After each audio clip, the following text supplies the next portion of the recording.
आज का टॉपिक है future indefinite tense.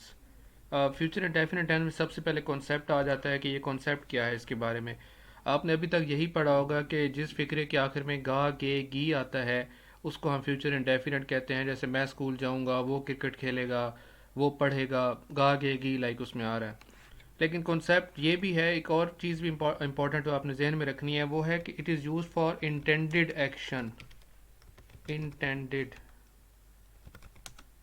Action, intended कहते हैं इंटेंशन से निकला है कि आपकी किसी चीज़ के बारे में इंटेंशन है कि मैं ये काम करूँगा। ठीक है, क्योंकि अभी एडवांस लेवल पे जब हम आहिस्ता आहिस्ता जाएंगे तो फिर कहीं पे जाके आपको ये बात ही पता चलेगी कि कुछ चीज़ों में प्रोबेबिलिटी का कॉन्सेप्ट होता है, कुछ चीज़ों में आप कंफर्म होते हो कि मैं ये काम करूँगा, कुछ चीज़ों में आप कंफर्म नहीं होते, उसमें भी गा गे गी ही लगाते हो, लेकिन उसमें आप फिर विल का यूज़ नहीं करते, फिर कोई और आपका जो है वो वर्ड वहाँ पे यूज़ होता है। ठीक है, तो आपने याद क्या रखना है कि जिसमें आपकी इंटेंशन है, कंफर्म है, उसके लिए आप फ्यूचर इंडेफिनिट या विल का यूज़ करते हो। ठीक हो गया। अब आते हैं स्ट्रक्चर के ऊपर। इसमें भी वही है, positive sentences, negative sentences, interrogative sentences. अब इसमें सबसे पहले आप क्या देखोगे, सब्जेक्ट देखते हो।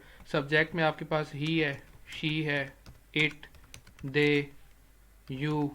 ठीक है, ये आपके सब्जेक्ट्स हैं। इनके साथ आप हमेशा विल का यूज़ करोगे और वर्ब की फर्स्ट फॉर्म आप यूज़ करते हो। ठीक है, और आखिर में आपका ऑब्जेक्ट आ जाएगा। मैं सेंटेंस से भी आपको समझाता हूँ। लेकिन आपके जो कुछ ऐसे सब्जेक्ट्स हैं जैसे आई है, वी है, इनके साथ आप शेल का यूज़ करते हो, विल नहीं यूज़ करते, और वर्ब लगाते हो। वर्ब की हमेशा आपके पास फर्स्ट फॉर्म आएगी और उसके बाद एंड पे आपके पास ऑब्जेक्ट आ जाएगा। ठीक है जी। एक फ़िक्रा लिख लेते हैं। अब मैं सारी सब्जेक्ट्स को यूज़ करता हूँ। He, she, they, will play cricket. Simple सी बात कर रहा हूँ मैं अभी। कोई लेंथी से सेंटेंस नहीं बनाना चाह रहा मैं। He, she, they will play cricket, तो ये देखें ना, ही, शी, दे के साथ आपने विल का यूज़ किया है और वर्ब की फर्स्ट फॉर्म में प्ले है। इसी तरह अगर मैं आई और वी का यूज़ करूँ, आई वी शैल प्ले क्रिकेट। जब हम एडवांस पे जाएंगे तो यहाँ पे कुछ चीज़ें चेंज भी होंगी। कहीं पे आप देखोगे कि ही के साथ मैंने शेल भी जाके यूज़ करना है, लेकिन अभी मैं वहाँ नहीं जाना चाह रहा, ताकि आप पहले 12 के 12 टेंसेस कंप्लीट करो, इनको याद करो, और उसके बाद हम देखेंगे कि अब एडवांसमेंट क्या क्या हो सकती है। ठीक है, तो यहाँ तक क्लियर हो गया। इसी तरह आप नेगेटिव सेंटेंसेस देख लेते हैं। नेगेटिव में भी आपके सब्जेक्ट्स यही रहेंगे। ठीक है, इसको मैं कॉपी कर लेता हूँ ताकि आसानी हो जाए। ठीक है, ही, शी, इट है, दे है, यू है, लेकिन विल के साथ आपका नॉट का इजाफा हो जाएगा। यहाँ पे शेल के साथ भी नॉट का इजाफा हो जाएगा। बाकी आपका सेम यही रहेगा, वो आपकी फर्स्ट फॉर्म आएगी और आखिर में जो है वो ऑब्जेक्ट आएगा। अब जैसे ये फ़िक्रा आपने लिखे हैं, दो फ़िक्रे लिखे हैं, क्योंकि मैं टाइम बचाना चाह रहा हूँ आप लोगों का भी, इसलिए मैं कॉपी कर लेता हूँ, बार बार लिखने की ज़रूरत नहीं है। ही, शी, दे, विल, तो विल के साथ नॉट आ जाएगा, ही विल नॉट, या फिर हम शेल के साथ भी नॉट कर लेंगे तो शेल नॉट प्ले क्रिकेट। इस तरह से आपके सेंटेंसेस कंप्लीट हो जाते हैं।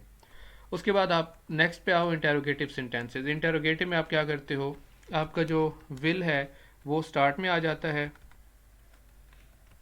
ठीक है, और उसके बाद आपके पास सब्जेक्ट्स आ जाते हैं, ही है, शी है, इट है, दे है, उसके बाद यू है।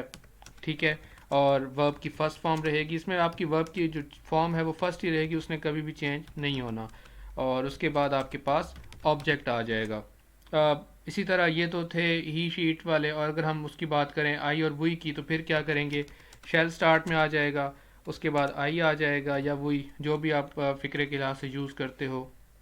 उसके बाद आपके पास वर्ब की फर्स्ट फॉर्म आ जाएगी और आखिर में आपके पास ऑब्जेक्ट आ जाएगा। ठीक हो गया। तो इस तरह से आप इंटरोगेटिव फ़िक्रे बना लेते हो। अब हम कुछ फ़िक्रे बनाते हैं। ये तो बड़े बच्चों वाले और सीधे सीधे फ़िक्रे हैं, ज़रूरी हैं क्योंकि बेसिक्स थोड़ी मुझे आदत है, मैं बताना चाहूँगा। लेकिन कुछ सेंटेंसेस देख लेते हैं। तो थोड़े पॉलिटिकल सेंटेंसेस, क्योंकि मैं चाहता हूँ कि आप लोग थोड़ी मुश्किल से चीज़ें सीखो। ठीक है, मसलन एक फ़िक्रा है कि अमेरिका और इसके मगरबी इत्तेहादी चीन पर पाबंदियाँ आयद करेंगे। ठीक है, सबसे पहले होता यह है कि आप हमेशा वोकैब को सीखते हो, उसका एक सेशन भी हम स्टार्ट करेंगे। अमेरिका, अमेरिका रहेगा, मगरबी इत्तेहादी को हम क्या बोलते हैं, वेस्टर्न एलाइज। ठीक है, उसके बाद पाबंदियाँ, पाबंदियों को हम क्या बोलते हैं, सैंक्शंस। ठीक है, और आयद करने को हम बोलते हैं इम्पोज। मैं यहाँ पे उर्दू नहीं लिख रहा, साथ साथ बोल रहा हूँ तो आप लोग इसको ध्यान से देखो। वेस्टर्नलाइज पाबंदियों को सेक्शंस बोलते हैं और आयद करने को इम्पोज बोलते हैं। ठीक है, अभी यहाँ पहचान देखो ये कौन सा टेंस है, प्रेजेंट डेफिनेट है, पास्ट है या फ्यूचर है। तो यहाँ पे क्या है, करेंगे, एक इंटेंशन है, एक वो इरादा रखते हैं कि हम ये काम करेंगे, अमेरिका और उसके जो मगरबी इत्तेहादी हैं। तो ये क्या है जी, फ्यूचर इंडेफिनेट है। इसको आप बनाएंगे तो कैसे बनेगा ये, अमेरिका, मैं कैपिटल में लिख रहा हूँ, ठीक है, ताकि आप लोगों को सही नज़र आए, and its allies will impose sanctions on China.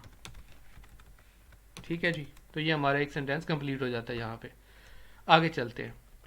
America रूस के खिलाफ बगैर किसी तनाज़ा को भड़काए जंग जीतने की कोशिश करेगा।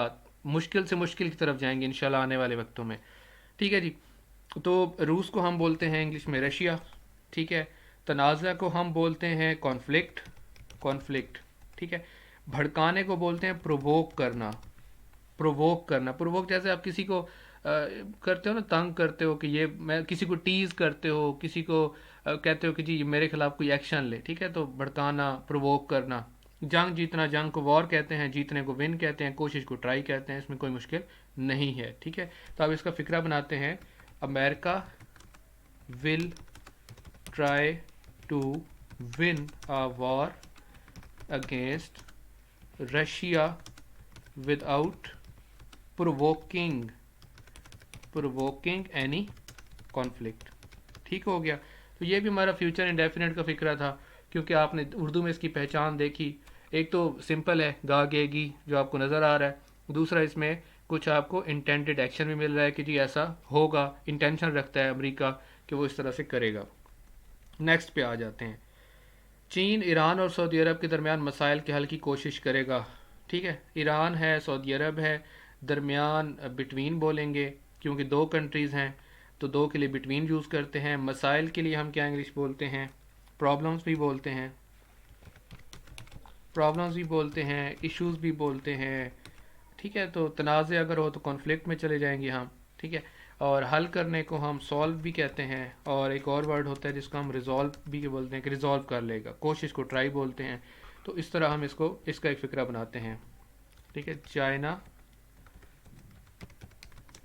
Will try to solve the problems between Iran and Saudi Arabia. ठीक है जी, तो इस तरह से आप इसका फिक्रा बनाते हो। आगे चलते हैं। अब ये रिसेंटली एक करंट इश्यूज चल रहे हैं जो, लेकिन इलेक्शन कमीशन अक्टूबर में पंजाब में इलेक्शन करवाएगा। 8 अक्टूबर की डेट दी हुई है उन्होंने, वैसे 30 अप्रैल को होने हैं, तो अभी देख लेते हैं क्या होने वाला है। बहरहाल इलेक्शन कमीशन अक्टूबर में पंजाब में इलेक्शन करवाएगा, तो ये एक पहचान है कि ये फ्यूचर इंडेफिनेट है। दूसरी बात यह है कि इसमें इंटेंशन भी मौजूद है कि ऐसा करवाएगा, इलेक्शन कमीशन ऐसा करेगा। तो क्या फिक्रा बनेगा, इलेक्शन कमीशन, सॉरी मैं एक चीज़ मिस कर रहा हूँ, इलेक्शन करवाना, इलेक्शन करवाने की इंग्लिश होती है होल्ड इलेक्शन, होल्ड इलेक्शन। ठीक है, वो क्या बहुत एडवांस लेवल पे जाके दूंगा, अभी तो स्टार्ट है हमारा, अभी इस लेवल में इतनी ज़्यादा नहीं कर रहा। होल्ड इलेक्शन, बाकी कोई मुश्किल नहीं है इस फिक्रे में, कोई ऐसी वो कैब नहीं है। तो क्या फिक्रा बनेगा, election commission will hold elections in Punjab in October. ठीक है जी, तो ये हमारा एक और फिक्रा भी हो गया। आगे चलते हैं। नेक्स्ट है हमारा, पाकिस्तान इंडिया के साथ जंग बंदी मुआहदे पर दस्तखत करेगा। ठहरें, इसको मैं ख़त्म कर दूं। पाकिस्तान इंडिया के साथ जंग बंदी मुआहदे पर दस्तखत करेगा। जंग बंदी को क्या बोलते हैं, जंग बंदी को बोलते हैं सीज़ फायर। ठीक है, मुआहदे को क्या बोलते हैं, एग्रीमेंट। दस्तखत करने को हम साइन बोलते हैं, या सिग्नेटरी होगा या साइन करेगा। ठीक है, तो अब इसकी क्या इंग्लिश हम बनाएंगे, पाकिस्तान, ये यहाँ तक क्लियर है ना कि ये गागेगी है और ये फ्यूचर इंडेफिनेट है, क्योंकि इंग्लिश में उसको ट्रांसलेट करने से पहले आपको ये पता हो कि मैं कौन सा टेंस यहाँ पे यूज़ करूँगा। तो क्या है जी, Pakistan will sign a cease fire agreement with India, with India. ठीक है, स्पेस मौजूद है। तो ये है जी आपके फ़िक्रे हो गए। इस तरह से आप लर्निंग करते हो। सबसे पहले आपने क्या किया, आपने फ्यूचर इंडेफिनेट देखा जी, टेंस है, कहाँ यूज़ होता है, किस तरह से, कॉन्सेप्ट क्या है, कॉन्सेप्ट पे ही रहना है, ठीक है। उसके बाद स्ट्रक्चर पे आपने आए कि पॉजिटिव किस तरह बनाते हैं, फिर हमने फिक्रा बनाया, नेगेटिव क्या होता है, हमने सेंटेंस बनाया, इंटेरोगेटिव को हमने देख लिया, फिर हमने थोड़े से तो पॉलिटिकल जो अफेयर्स हैं या जो आपके करंट इश्यूज हैं वहाँ से कुछ हमने सेंटेंसेस लिए और उनको हमने पहले उसकी वो कैब देखी, जो मुश्किल वर्ड्स थे उनको देखा और फिर हमने उसका ट्रांसलेट कर दिया। तो इस तरह से आप टेंसेस को सीखते हो। अभी ये बेसिक लेवल है, हम इंशाल्लाह एडवांस पे भी जाएंगे और वहाँ पे आप और ज़्यादा लर्निंग करोगे जब आपके दो तीन फ़िक्रे मिला मिला के मैं बनाऊंगा और आपको सिखाऊंगा। जैसे अब एक फ़िक्रा ये है ना, पाबंदी आयद करेंगे, और फिर और लगा के आप उसको दो फ़िक्रों को, दो इंडिपेंडेंट क्लॉजेस को आपस में कंबाइन करोगे, वो बहरहाल एक एडवांस लेवल पे हम जाएंगे तो इंशाल्लाह वो भी आप सीखोगे। चलें जी, थैंक यू सो मच।